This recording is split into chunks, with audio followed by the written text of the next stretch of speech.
Welcome back to the Gridiron Expert. This year's NCAA tournament has been absolutely insane, and the Final Four reflects that. A year after having almost an entirely blue blood Final Four of Kansas, Villanova, Duke, and North Carolina, this year's Final Four consists of Florida Atlantic, San Diego State, Miami, and UCONN. Unbelievable. This is why March Madness, this is why the NCAA tournament is the best postseason setup in all of sports. Talk about parity, talk about fun, talk about madness. This is what we've got. And today, guys, we're taking a small break from our college football coverage to break down both of the Final Four games, sharing our predictions for both, and sharing our predictions for who's going to cut down the nets in Houston as this year's king of the dance. So welcome back to the Gridiron Expert, guys. We're so glad that you could join us today. As always, please continue to like, comment, subscribe, share our videos. Check out everything down in the description below as well because, guys, here at the Gridiron Expert, football never dies. The football season never ends. We may be taking a break from football to talk about some basketball, but that's few and far between. Football never dies. The season never ends here at the Gridiron Expert, and we want you to become a part of our GE Nation and what we are building here at our channel. So let's dive into these two games. Let's start with the first one. We'll go in order here. I just absolutely love it. The 9 seed Florida Atlantic is this year's Cinderella team. There's no doubt about it. You know, we've seen some crazy upsets this year. Princeton, unbelievable one. Fairleigh Dickinson, unbelievable upset over Purdue. Nearly took down Florida Atlantic in the round of 32. But the Owls are this year's Cinderella. And it's hard to say they're a Cinderella when the team has won like 35 games and had a top 20 net ranking. They were, to me, severely underseeded. But yet, here they are. Here are the Owls, facing off against the 5th seed in the San Diego State Aztecs, who have not lost since December, who are 31-6 and are playing some fantastic basketball right now. This game, literally coast to coast. Florida Atlantic, San Diego State, all the way east to west, trying to meet somewhat in the middle in Houston. I absolutely love it. But what this game is going to be, it's going to be a battle between Florida Atlantic's three-point shooting and San Diego State's three-point defense, and really their defense as a whole. Because you look at what the Aztecs are doing. Their run, I wouldn't say is improbable, but it's been insanely impressive. They took down Charleston, they took down Furman, and then upset Alabama, and then upset Creighton, two of the better offensive teams within this tournament. The Aztecs are holding their opponents in the tournament to just 57.3 points per game. They held Alabama to just 64 points. They held Creighton to just 56 points.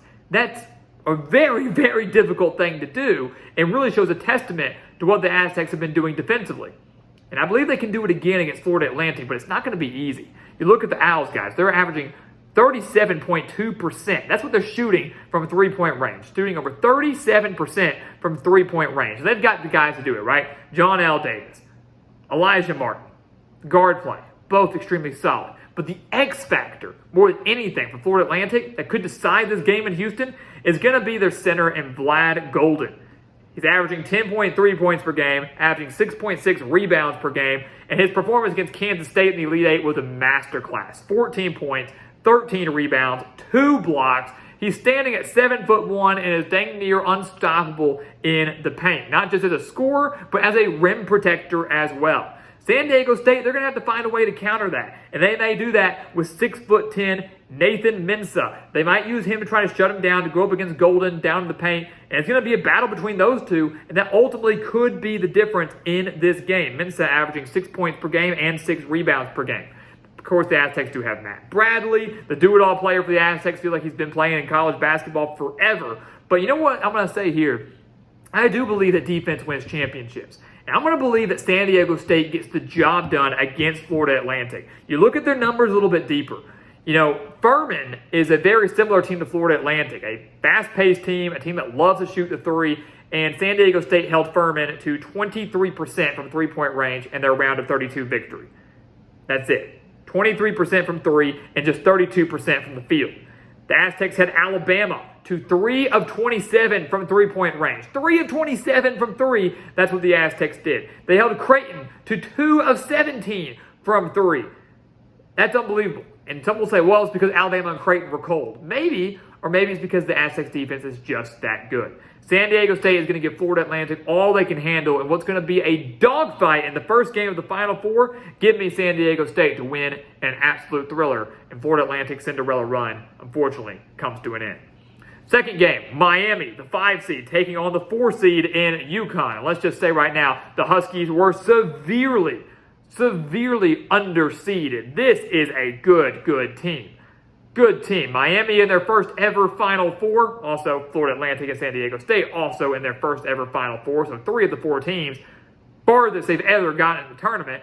So Miami, first ever Final Four. UConn in their first Final Four since 2014. Huskies are hot, guys. They are hot. They can't be stopped. I mean, they beat Iona by 24 points. They beat St. Mary's by 15 points. They beat Arkansas by 23 points. They beat Gonzaga by 28 points. I mean, they are not just winning the games. They are dominating these games. And they're not just doing it offensively. They're doing it defensively, too. UConn might be the most balanced team and the most efficient team on both sides out of any team in this entire tournament.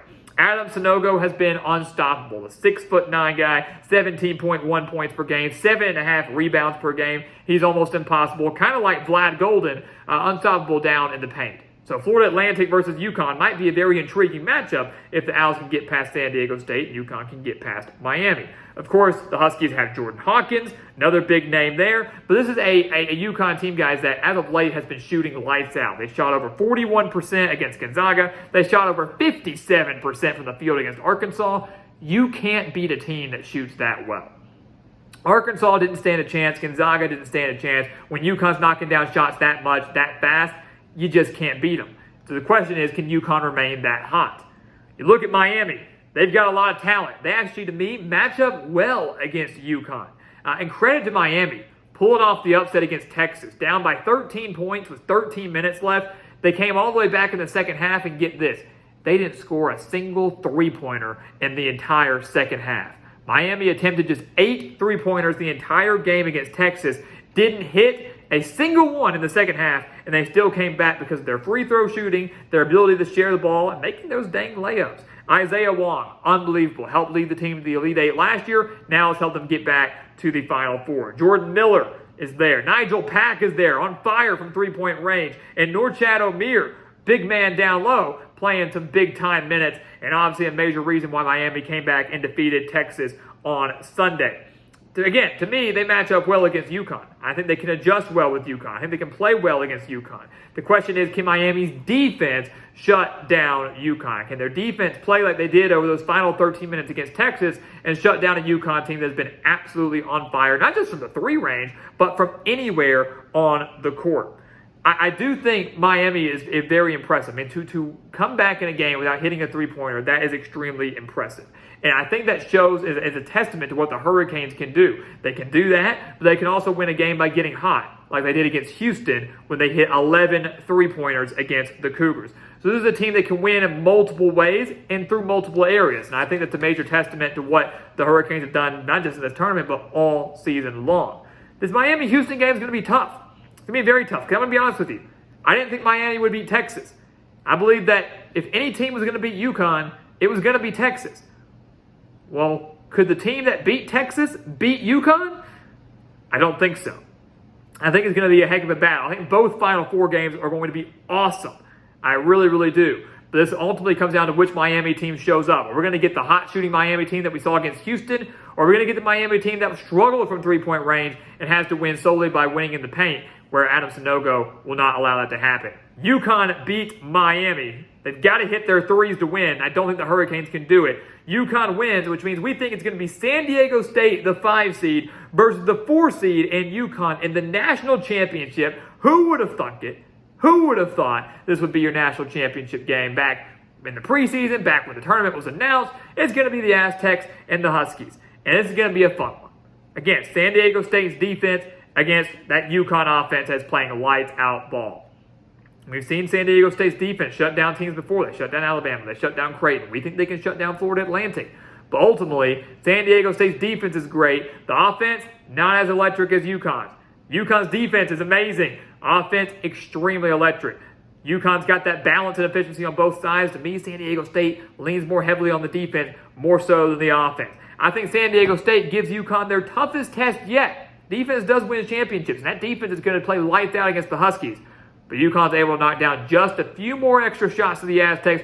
Give me the Huskies and Dan Hurley, the 4 seed, to win their 5th national title in program history. The Huskies will be the kings of the dance come Monday night, and it will conclude what has been an all-time epic, insane, absolutely mad NCAA tournament. So guys, as always, thank you so much for watching us here at the Gridiron Expert on YouTube. Make sure to continue to like, comment, subscribe, share our videos, and of course, check out everything down in the description below. We want you to become a part of our GE Nation. Football never ends here. The football season never dies. It never ends here. We want you to take advantage of that, to talk ball with us 24/7, 365, become a part of our nation and what we are building here at the Gridiron Expert. You can do that by liking, by commenting, by subscribing, and not missing another video that we have coming for you all the way until football season begins. So become a part of our GE Nation. And once again, guys, as always, thank you so much for watching, and we'll see you next time right here on the Gridiron Expert.